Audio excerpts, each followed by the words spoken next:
Okay, welcome everyone. We're beginning Luke 7. This is part of a series we've been working on. This is the first one that we're doing as a video. The previous ones were done as classroom sessions. So this is going to be something new for us. As I've said before, in these studies, we're looking for advanced details. We're expecting that you've already read these passages from the Bible many times and know them well. And so we're looking for things that you may have missed, things that will give us a deeper understanding of what's going on, more understanding of the context of the times that Jesus was living in, and pull out more details that help us to understand many of the messages that are in here. And some of them are quite unique to their times and aren't things that we would understand in our time without understanding some of that context. So keep in mind that that's our focus here. This is not intended for people who are reading through the Bible for the first time. As we go through each block of verses, I want you to stop at the questions that are going to separate those blocks of verses and think about the answers before you listen to my answer. I think you'll get a lot more from it that way. Okay, so Luke 7 begins. Now, the translation I'm working from is one that preserves some of the original names, so you'll see Yeshua and some other things that way. When I'm reading the passage, I will say Yeshua. When I am talking about other things, I'll probably say Jesus, but who knows. So, Luke 7, verse 1. And when he had finished all these words before the audience of the people, Yeshua entered into Capernaum. But the servant of a certain centurion who was precious to him had become ill, and he had come near to death. And he had heard about Yeshua, and he sent elders of the Jews to him, and he was begging him to come and save the life of his servant. But when they came to Yeshua, they were seeking from him diligently, and they were saying, He is worthy that you should do this for him, for he loves our nation and also has built a synagogue for us. Okay, so the question that comes out of this section of verses is, why are they telling Jesus this centurion is worthy? Why is it necessary for them, or why do they feel it's necessary for them to explain to Jesus that this person, the centurion, is worthy? And the reason is that the centurion is a Gentile. And it is such an obvious thing to them in their time that he's a Gentile, because all centurions would have been Gentiles. Although the Roman army had many people from many places, we know from Josephus' work that there were Syrians in the Roman army, and there were other peoples as well that were also part of the Roman army. But Jews would have really not gravitated towards going into the Roman army. They had a lot of problems with Romans generally. They didn't... The Roman service would have required things of them that they weren't able to do, like they couldn't keep the Sabbath, things like that. So it would have been a really bad fit for any Jew to be in there. And certainly at that level, even if there was a Jew who wasn't really an Orthodox, wasn't really a follower of Jewish beliefs, he would have had a difficult time making it up to the level of a centurion, who is a person who is in charge of something on the order of 100 people. So they're telling him this because the Gentile, or because the centurion is a Gentile, and that's going to be important to understanding a lot of things that are going to happen here.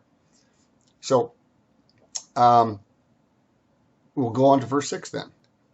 And Yeshua was going with them, and when he was not very far from the house, the centurion sent his friends, and he said to him, My Lord, you should not trouble yourself, for I am not worthy that you should enter under my roof. So what does the centurion mean by this? Why does he think that he's not worthy of this? Well, it goes back to the first question.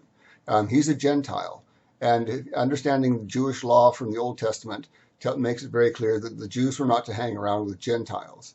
They weren't to make a practice of going into their houses. They weren't supposed to make friends with them. They were supposed to stay away from these people. And what a lot of Christians don't understand in our time is that the same thing applies to us in a different way. Where they had Jew and Gentile, we have believers and unbelievers. And Paul, I believe it is, perhaps it's Peter, makes it clear that we shouldn't be hanging around unbelievers.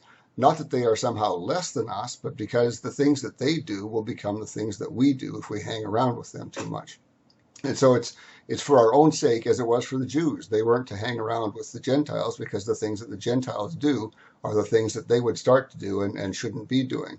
And so for their own benefit and for our own benefit, we aren't supposed to make a practice of hanging around with unbelievers. And so that's what the centurion means by this, is that I know you wouldn't come into my house, you wouldn't come under my roof, is the words that are used here, because Jewish law says that you shouldn't do that. And he says, don't bother to come to try and do that. That would be too much trouble for you to try and do that. And so the centurion recognizes the situation here. He understands that he is a Gentile, and he understands Jewish law as well. He understands what is required of Jews and what they can and cannot do. And he would have understood other things like things that they can and cannot eat, and other prohibitions that are part of the Old Testament.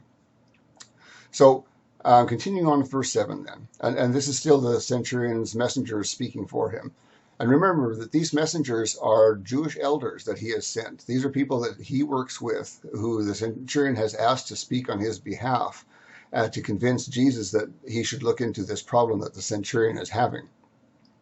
So verse 7 says, "Therefore I was not worthy to come to you, but say in a word, and my boy will be healed. For I am also a man who is put under authority, and I have soldiers under my hand, and I say to this one, go, and he goes, and to another, come, and he comes, and unto my servant, do this, and he does it." So the question that comes out of this is, what does the centurion understand about Jesus' power? What does he get here that a lot of people aren't getting at that time? And the answer is, he understands that Jesus doesn't need to be present for the things to happen. He understands that Jesus doesn't need to touch or be in the contact with the person that he's going to heal. And what makes that special is that the Israelites had a lot of trouble understanding that.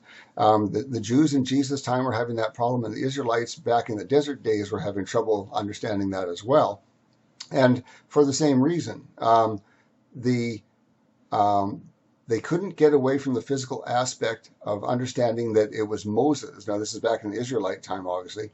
They were having trouble understanding that it wasn't Moses and that it was God who was doing things. And so they attributed all of the works, the water coming from stone and things like that, they attributed that to Moses' action and not to God's action. And the same thing is happening in Jesus' time, is that most of the people there need to be touched. They need something like that to help them to believe. But the centurion has understood it from his own perspective. Remember, he's a man under authority. He says those words himself. So he knows what it is to have someone over him who tells him what to do. And he understands the same thing about the people under him, is that he tells them what to do and they do it. And so he knows that a person with authority has the authority to order things to happen, and they happen. And that's what he understands about Jesus. He sees Jesus as being a man who has authority as well, and has the authority to simply say those words. And so he understands that Jesus could be miles away and simply say the words, and the healing would happen. So that's quite profound for a non-Jew to get that, when all the Jews are struggling with that concept. They need to have contact between Jesus. They need to have him up close and there for them to be able to believe and accept that he's able to do it. Doing it from a distance is just too much for them to grasp. So the next question that comes out of that and is related to that is, why had Jesus been touching the people he healed? So in some cases, he made a poultice for eyes, and remember, he spit on the dirt and put it together to make some mud for the eyes. And he does other things of touching at various times and things like that. And the reason goes back to what I was saying there, is they needed to understand that it was him. They couldn't get the idea that it was God who was doing it, and they could only see it as a man who was doing it. And for that reason, they were constantly wanting to see him heal and touch and be in direct contact with the people that he was healing. And they weren't able to go beyond that bound. And so that's what's going to make Jesus' words coming up quite profound for us.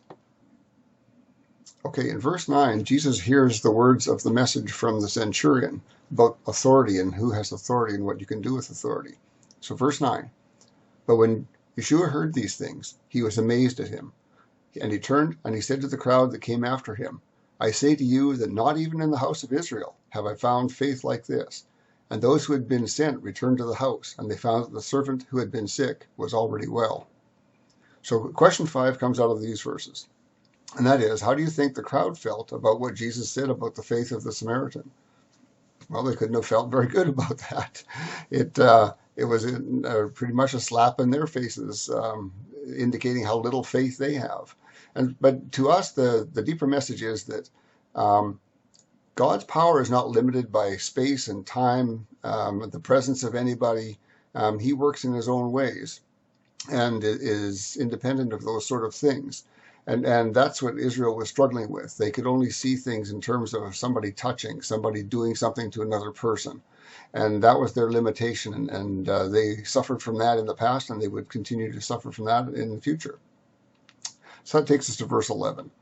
And it happened the day after, they went to the city whose name was Nain, and his disciples were with him, and the crowds. And when he approached the gate of the city, he saw as a dead man was being escorted, who had been the only son of his mother. And his mother was a widow, and many of the people of the city had assembled with her. Now, there's actually quite a few questions that could come out of this, but I want us to pay attention to some certain things and ask ourselves, why are these being mentioned? Why are these particular bits of text in here at all?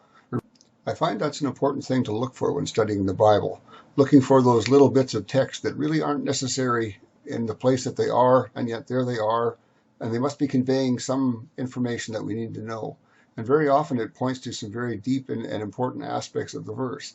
And in this case, what's happening is we see the mention of the crowd being around and the disciples being there. And those are not necessary to that. When you look at that first part of verse 11, it says, and it happened the day after, they went to the city whose name was Nain. And then it says, and his disciples were with him and the crowds. Why mention those? Why say that they were there with them? And then later on, it says near the end of verse 12, and many of the people of the city were assembled with her. So why is it talking about this? And there's a reason for that. The one point that is trying to be made here by the author, who is God, of course, is that there were lots of people to see this, to see what was about to happen here. There was all of Jesus' disciples and all of the crowds that followed after Jesus, and many of the people of the city had known this woman and her son, and they were there to see that. So the point it's making is that there was a whole bunch of witnesses. This event was not just some small thing that was seen by a few people. It was a major event, and it was seen by lots of people. And so that's what we see in these verses here, is that emphasis on the number of people who were there to see this happen. And so that takes us down to verse 13. But Yeshua saw her, and he was moved with pity for her. And he said to her, do not weep. And he went and touched the pallet, and those who were bearing it stood still. And he said, young man, I say to you, arise. And he who had died sat up and began to speak, and he gave him to his mother. So that takes us to question 7. Why does the Bible say he touched the pallet? And this is another one of those things. Why bother mentioning that? Why has the Bible gone to the trouble to say that he touched the pallet? And the reason here is that he is stopping the pallet, and he does that by touching the pallet. And apparently that was an indication that they should stop, and that he wanted to pay his respects to the dead person. So in touching the pallet, the people who are carrying the pallet, and remember how pallets worked back at that time, they weren't coffins and they weren't things like that we have now. They were just a simple pallet, probably 2 sticks with some cloth between it, and the body of the deceased is being carried out of the city on that. And so nothing fancy like we have in our time. So he touches the pallet, and the people who are carrying the pallet see that, and they come to a stop. And that's when he continues on to do what he's about to do here in front of all of these large crowds of people. And so again, we see that something that seems unimportant is actually part of what's going on, and in that culture, and he does that. And it also goes back to what we were saying earlier about touching. It was important in that time for the Jews to see things being touched and being done by Jesus, because they wanted to see him as the person doing it rather than God being the person doing things. And so that's an aspect of this as well here. Okay, so that takes us to verse 16. And awe gripped all the people. And remember, there's a large crowd of people. So an awe gripped all the people, and they were glorifying God, and they were saying, a great prophet has arisen among us, and God has visited his people. Okay, now there's a bunch of questions associated with it that you need some background you need to have, and some things you need to think about to understand what the people are saying there, because they're saying something very important about Jesus. So the first question is number 8. The prophet Isaiah said the Messiah would be called Emmanuel. And what does that mean? I think most of us know that Emmanuel means that God with us. Okay, so that is part of what the people here are saying. In that last sentence, the last 5 words of that verse, it says, God has visited his people, which means exactly the same thing, God with us.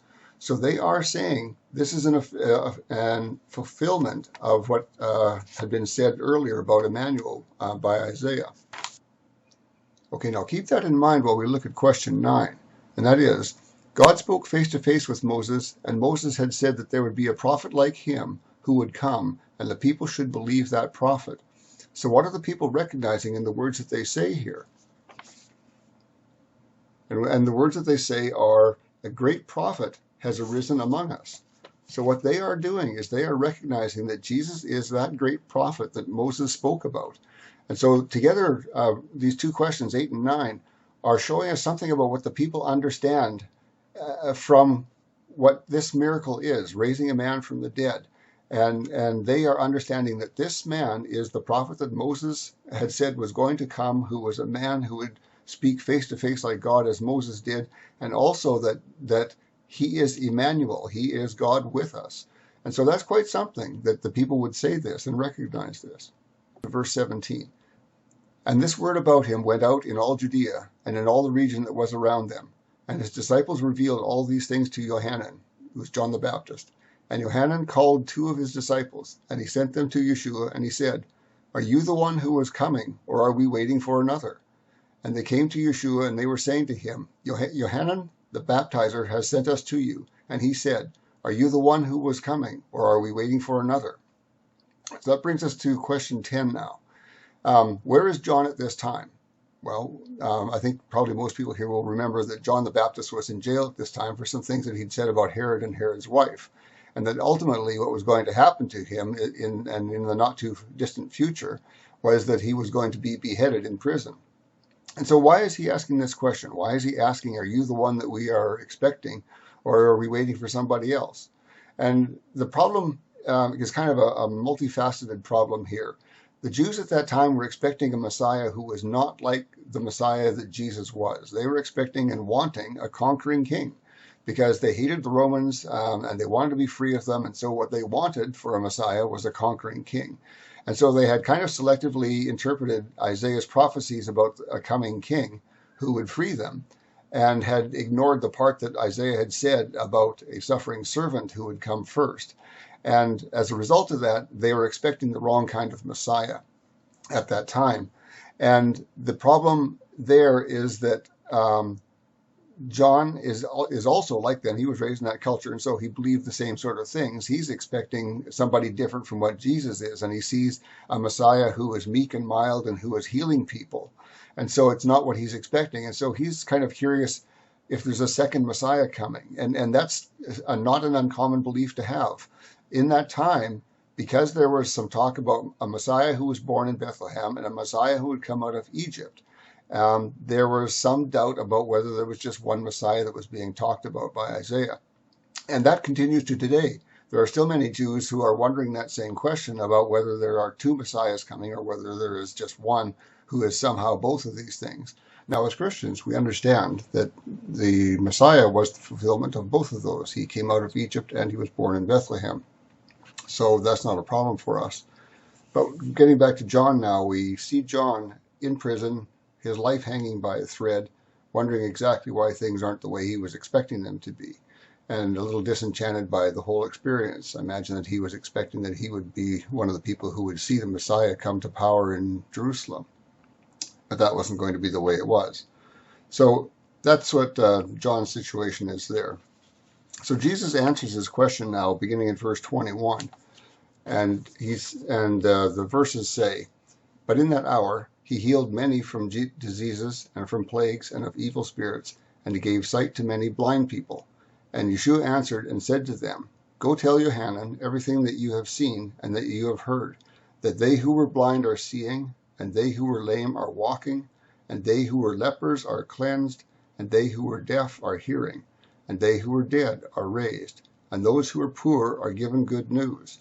And blessed is he, whoever will not take offense at me. So that brings up question 11. Jesus is quoting from Isaiah here. I think many of you will know that. And this is his message back to John. And this also is a passage that Jesus read in Luke 4:18 in the tabernacle to begin his ministry. Remember that from Isaiah 61:1. The Spirit of the Sovereign Lord is on me, because the Lord has anointed me to proclaim good news to the poor. He has sent me to bind up the brokenhearted, to proclaim freedom for the captives, and release from darkness for the prisoners. Some translations say blind there instead of prisoners. And blind is probably a better translation too, because it fits better with what Jesus has said. So, given this, why are the poor given good news instead of money? What the poor want is money. Good news is nice, but money is what you need if you're poor. The answer is that this is an indication that Jesus is not talking about physical matters. He's not talking about literal blind people and literal lame people and literal lepers and so on. He's talking about spiritual matters. And so this sign is to indicate to us that this is not about physical matters. Although Jesus was doing all those things, he was really healing blind people and lame people and all those things. But what his ministry was about spiritual matters. That's what the point of it was. And so this indicates to us that what the spiritually poor need is good news, or the gospel. And that's what they need. And so all of these things that Jesus is talking about are about spiritual matters, and that's what Jesus was there to do. He was to bring sight to the spiritually blind and walking to the spiritually lame, and on like that.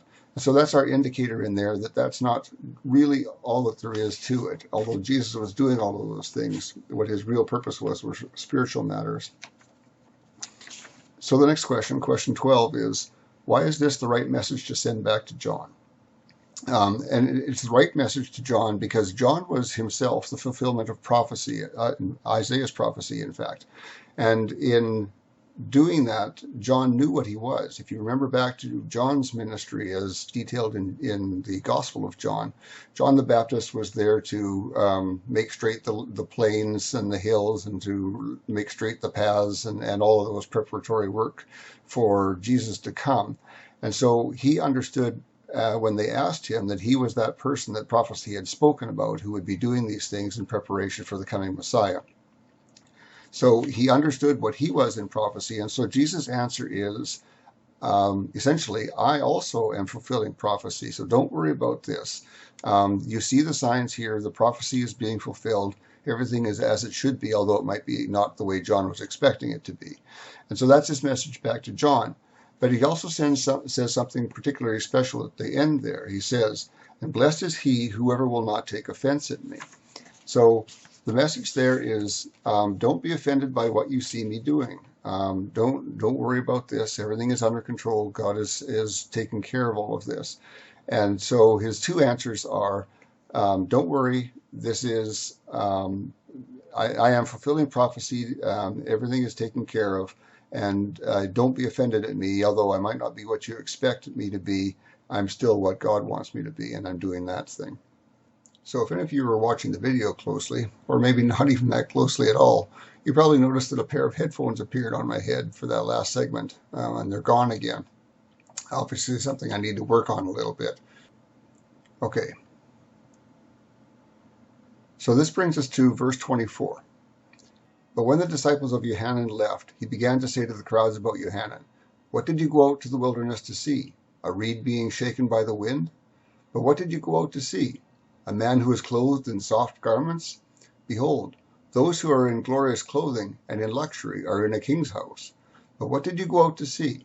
A prophet, yes, I say to you, and more than a prophet. This is he about whom it is written, behold, I am sending my messenger before your face to prepare the way for you. I say to you, there is not a prophet among those born of women who was greater than Johanan the Baptizer, but a little one in the kingdom of God is greater than he. And all the people who heard, and also the tax collectors, justified God, for they had been baptized by the baptism of Johanan. And that brings up question 13. Actually, it's going to bring up a series of questions here that are going to help us understand what Jesus is saying there.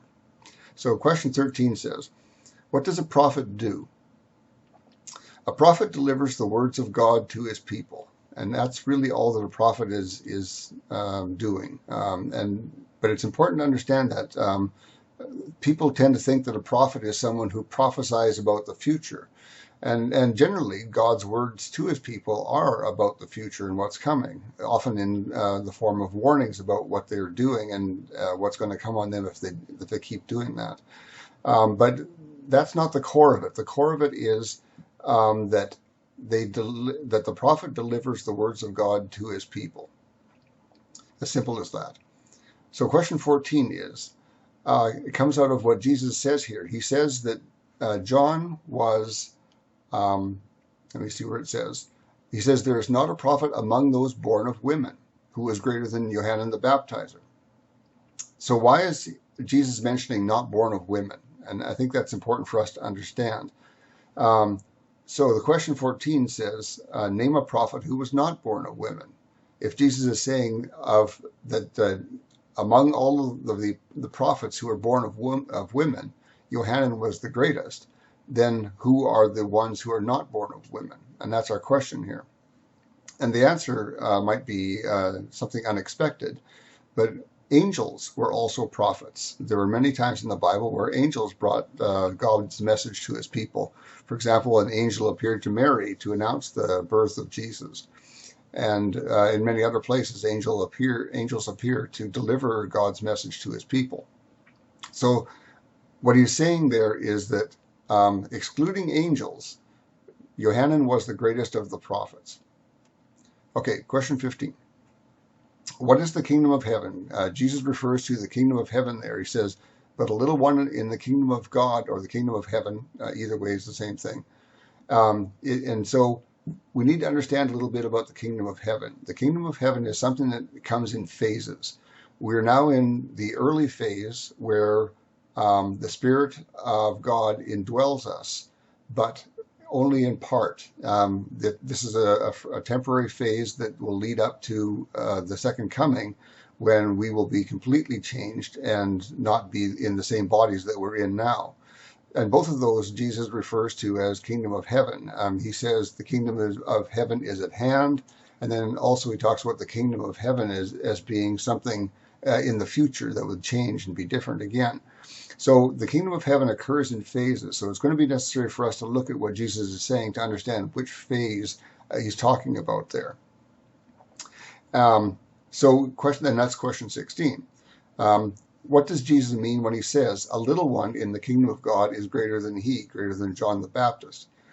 And the answer is that Jesus is speaking here, when he says the kingdom of God, he's speaking about the phase after the resurrection, when we are in new bodies and are completely changed and not like we are now. So he's talking about when the kingdom of heaven is completely fulfilled in that millennial age.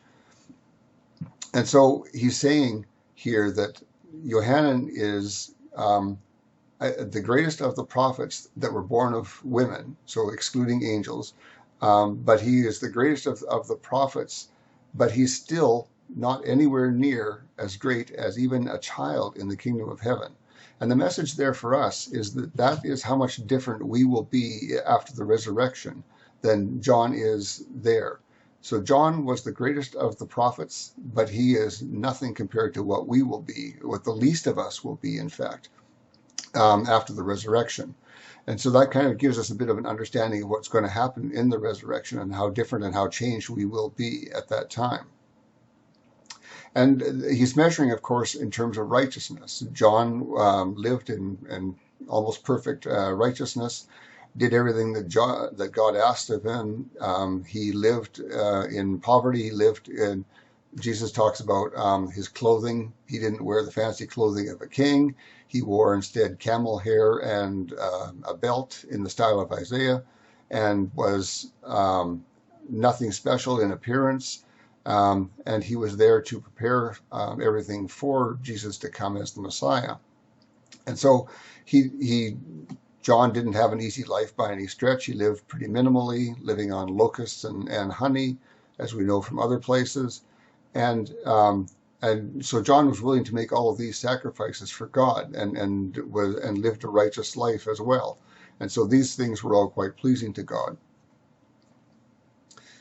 Verse 30. But the Pharisees and the scribes rejected the will of God in their souls, because they were not baptized by him. So that's going to bring up a couple questions as well. What was John the Baptist's mission? Well, we've mentioned it a couple times before here already. His mission there was to prepare the people for the coming of the Messiah. He was to bring them back to God. They had slipped away very badly from God and God's standards, although they thought they were living to God's standards. And so John was there to correct them and bring them back to the truth.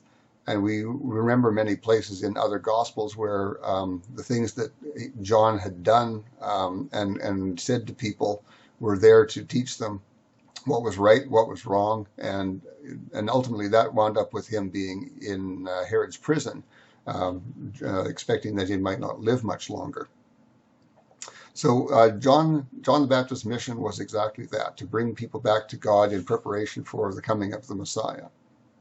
And the second question that comes as part of that is, why did the Pharisees and the scribes refuse to be baptized by John? They hadn't been.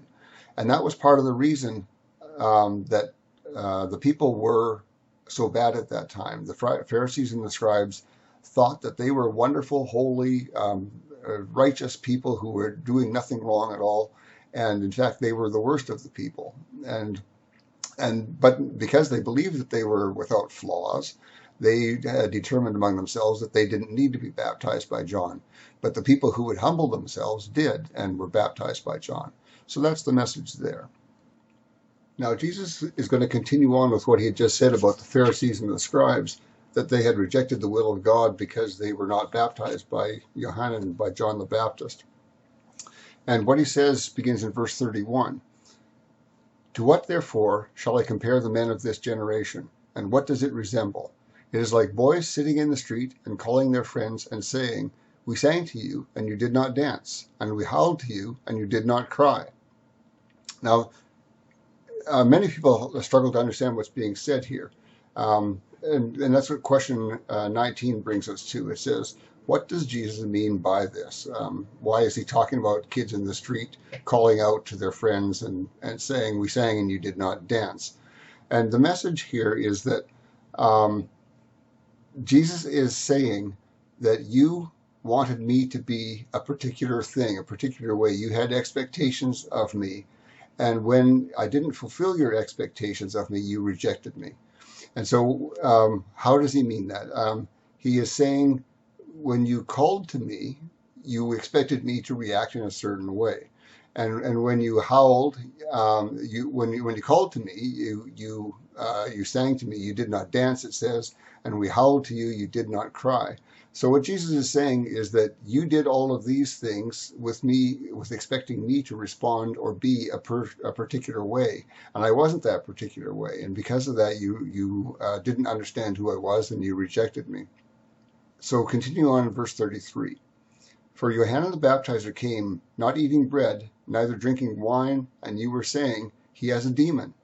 The Son of Man came eating and drinking, and you were saying, behold, a man, a glutton, and a drinker of wine, and a friend of tax collectors and of sinners. And wisdom is justified by all its works. So Jesus is speaking to them about their inconsistencies, really. He's saying that you're using two different standards. You're using one for John the Baptist because you didn't like him, and you're using a different one for me because you don't like me. And in both cases, John the Baptist and Jesus were not the people that they wanted to see. And because they weren't what they wanted them to be, they rejected them. And so that's the entire message going back to verse 31. And in the end of that, in verse 35, he says, and wisdom is justified by all its works. And that's an interesting expression as well. And we cover that in question 20. Where it says, what is Jesus saying about wisdom? What does he mean by saying wisdom is justified by all its works? And the answer is really not that hard to understand. He is saying that what you do shows whether you have wisdom or not. And so going back to what he had just said previously, he is saying that you've used two different standards, one for John and one for me, to dismiss both of us. And that shows that you have no wisdom. You aren't being consistent in how you measure people or how you judge people. That takes us to verse 36. One of the Pharisees came, asking him to eat with him, and he entered the Pharisee's house, and he reclined. And a sinner woman, who was in the city, when she knew that he was staying in the Pharisee's house, she took an alabaster vase of ointment, and she stood behind him at his feet. And she was weeping, and she began washing his feet with her tears, and wiping them with the hair of her head. And she was kissing his feet, and anointing them with ointment. And so that takes us to question 21. How does this relate to what Isaiah said about Jesus' mission, binding up the brokenhearted, proclaiming freedom for the captives and release from darkness for the blind? And that is exactly what Jesus is doing here. This sinner woman, who is obviously repentant and has rejected her old ways and is making new ways now, is exactly what Jesus' mission was all about. This is the healing of the brokenhearted, proclaiming freedom from sin and release from the entrapments of sin. And so those were all of the things that prophecy said Jesus was going to do, and those were the things that Jesus was here to do. And so that relates back to our earlier question about that. So now we have verse 39. But when that Pharisee who had invited him saw, he thought within himself, and he said, if this one were a prophet, he would have known who she is, and what her reputation is, for she is a sinner woman who touched him. From what this Pharisee says, we can see that he's been wondering who Jesus is, and whether he's a man, whether he's a prophet, whether he's just a scholar, exactly who he is. And I guess that also reflects how the Pharisee believes he should treat this person, this man or whatever he is. And so the question in question 22 comes up, what mistake does he make in deciding whether he's a prophet? He's trying to weigh the things that he sees, and he decides he can't be a prophet because he doesn't realize that this is a sinner woman. But the mistake that he's making here is that he's applying his own standards to Jesus, and his standards are that he would never associate with a sinner woman. And that wasn't what he should have been doing. He had a role with respect to sinners to teach them what was right, and he wasn't doing that. Instead, he was separating himself away from the sinners completely and not having any ministry with them. And so the mistake that he's making is that he thinks that Jesus should be just like him because he thinks that he is perfect and is doing everything right and is righteous. And that's a fatal flaw that we can also run into ourselves sometimes, is thinking that the way we are is right and everybody else is wrong. And verse 40, this is a long section of verses here. But Yeshua answered, and he said to him, Shimeon, I have something to tell you. But he said to him, say it, Rabbi. And Yeshua said to him, one landowner had two debtors. One debtor owed him 500 denarii and the other 50 denarii. And because they had nothing to pay, he forgave both of them. Which of them therefore will love him more? Shimeon answered, and he said, I suppose that he who was forgiven most. Yeshua said to him, you have judged correctly. And he turned to that woman, and he said to Shimeon, do you see this woman? I entered your house, yet you gave no water for my feet. And she has washed my feet with her tears, and has wiped them with her hair. You did not kiss me, but look, from when she entered, she has not ceased to kiss my feet. You did not anoint my head with oil, but this one has anointed my feet with oil of ointment. On account of this, I say to you, that her many sins are forgiven her, because she loved much, but he who is forgiven a little loves a little. So question 23 says, what is Jesus saying to Simeon in this example that he's made of the woman? What's the message that Simeon is supposed to pull out of this? And the answer is that he's saying that you, Simeon, are a basically good man and flawed for sure, not any major sins though. And he's saying because you have so little that is wrong with you, you have very little love for God in you. You've lost your love for God because you are so close to being good. Whereas this sinner woman who is so far away from being good has much to be thankful for because she has much to be forgiven for. So really it's a point that he's making at Shimeon, saying that you have no love for God because you have, for such a long time probably in your life, you have been not that far away from God, and the result is, as he says here, you've been forgiven little and you love little. Verse 48, and he said to her, "Woman, your sins are forgiven you." But they who were reclining said in their souls, "Who is this, that he even forgives sins?" But Yeshua said to that woman, "Your faith has given you life. Go in peace." Question 24. What is the root of the last word of this chapter as Jesus spoke it? The last word is peace. So what is the root of that word in the language that Jesus was speaking? And the answer is shalom, which means peace. And we don't often recognize it. That's a Hebrew word that most of us have some understanding of because we've heard it in various contexts. And when we see it in the Bible as the word peace, we just think of the English word peace. We don't think of shalom as they would have said it at that time. And we in this church use it more often in the context of Shabbat Shalom, which is what we would say on the Sabbath, which means Shabbat meaning rest and Shalom meaning peace. So on the Sabbath we would say Shabbat Shalom, or rest and peace, a wish of good rest and a wish of peace for someone. Interesting tidbit I hope you find. That concludes Luke chapter 7. I hope you found some interesting things in there, perhaps gained some deeper understanding of what was being said and discussed and what people were trying to convey to other people.